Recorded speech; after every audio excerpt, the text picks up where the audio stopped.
आपको प्रणाम ओ दुर्गा माता, जो सभी को हर्ष प्रदान करती हैं।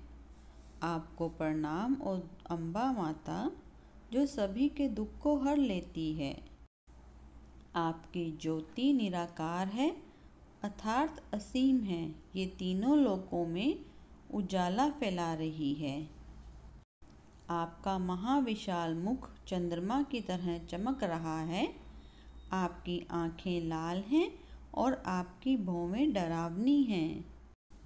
आपकी दृष्टि मोहित करने वाली है। आपके दर्शन करने से लोग हर्षित होते हैं। आप में संसार की सारी शक्तियाँ विद्यमान हैं।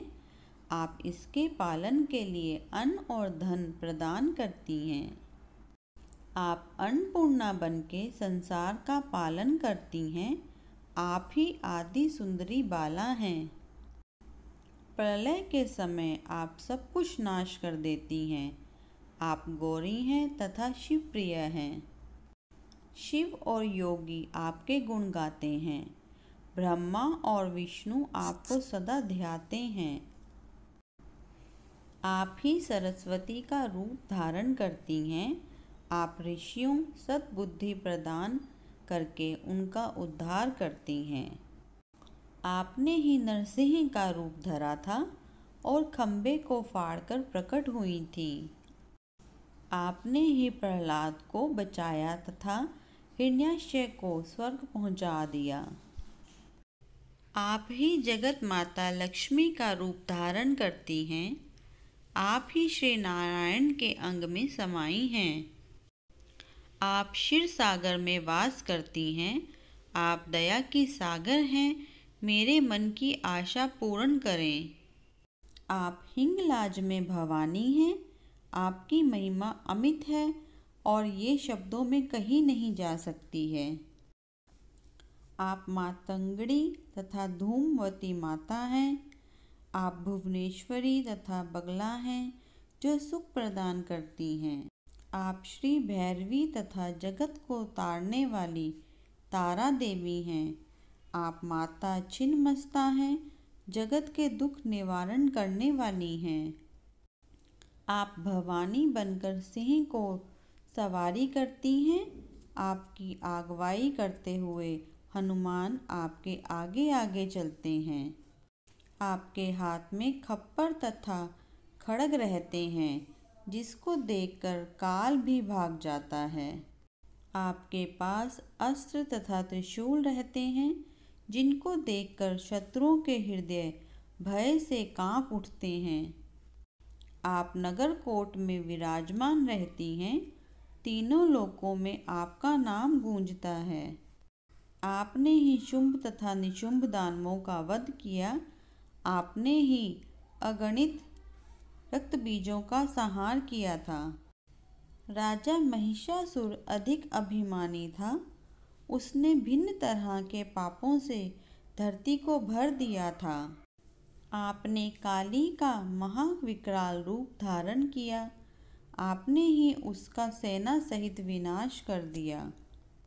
जब भी संत लोगों पर कोई संकट आया, माता आपने उनकी सहायता की। अमरपुरी तथा और लोग आपकी महिमा के कारण ही शोक रहित रहते हैं।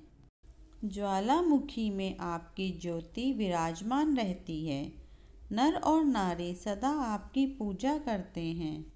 जो भी आपकी यश गाथा प्रेम तथा भक्ति से गाता है, उसके निकट दुख तथा निर्धनता नहीं आती है। जो आपको मन लगाकर ध्यान करता है, वो जन्म मरण के बंधन से छूट जाता है। योगी देव तथा मुनि ये पुकार करते हुए कहते हैं कि आपकी शक्ति के बिना योग नहीं हो सकता है। शंकराचार्य ने तप किया और काम क्रोध को जीत लिया। उन्होंने प्रतिदिन शंकर का ध्यान किया, पर आपके बारे में कभी नहीं सोचा। उन्होंने शक्ति रूप की महिमा नहीं समझी। जब उनकी शक्ति चली गई, तब उनको पछतावा हुआ। उन्होंने आपकी शरण ली तथा आपकी कीर्ति का गायन किया। जगदम्बे भवानी, आपकी जय जय जय हो। हे आदि जगदम्बा, आप प्रसन्न हो गईं तथा अविलंब आपने उनकी शक्ति उनको प्रदान कर दी। ओ माता, मैं घोर कष्ट में घिरा हुआ हूँ, आपके अतिरिक्त मेरे दुखों को कौन हरेगा। आशा तथा तृष्णा सदा ही मुझे सताती है। मोह और अभिमान मेरा नाश करते हैं। हे महारानी, मेरे शत्रुओं का नाश कीजिए। हे भवानी, मैं एकचित होकर आपका स्मरण करता हूँ। हे दयालु माता, कृपा करो, मुझे रिद्धि सिद्धि प्रदान करके निहाल करें। जब तक मैं जीऊँ तब तक आपकी दया का फल पाता रहूँ। आपकी यश गाथा मैं सदा गाऊँ। जो सदा दुर्गा चालीसा का गान करते हैं वो सभी सुखों को भोग कर परम पद को प्राप्त कर लेते हैं। जे जान लेने पर देवी दास ने आपकी शरण ली है। हे जगदम्बा भवानी, कृपा करें।